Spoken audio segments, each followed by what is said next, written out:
Praise the Lord. இன்றைய பலப்படுத்தும் வார்த்தை 2 கொரிந்தியர் 9வது அதிகாரம் 15வது வசனம்.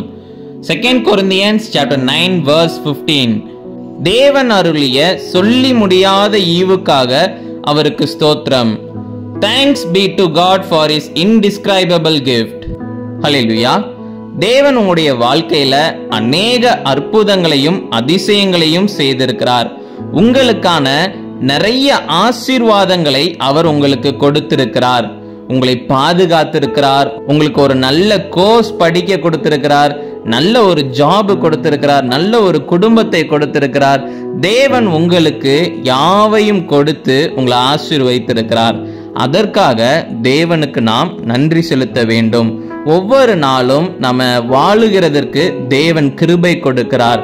நாம இன்னைக்கு ஜீவனோட இருக்கிறது தேவன் நமக்கு கொடுத்திருக்கிற ஒரு கிருபை, ஒரு ஆசீர்வாதம் தான்.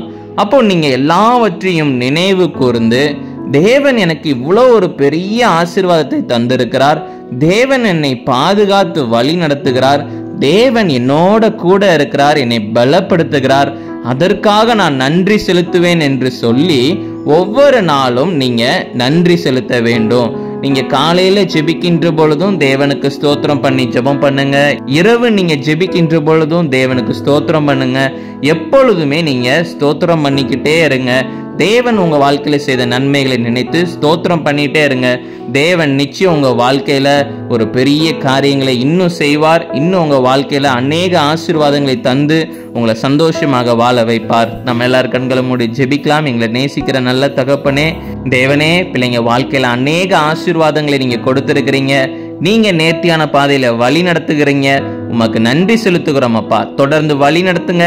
நீங்க மகிமைப்படுங்க. இயேசுவின் மூலம் ஜெபிக்கிறோம் எங்கள் ஜீவனுள்ள நல்ல பிதாவே. ஆமேன், ஆமேன், ஆமேன். தேவன் உங்களுடைய வாழ்க்கையில செய்த நன்மைகளுக்காக நன்றி செலுத்துங்க. God bless you. Have a joyful day.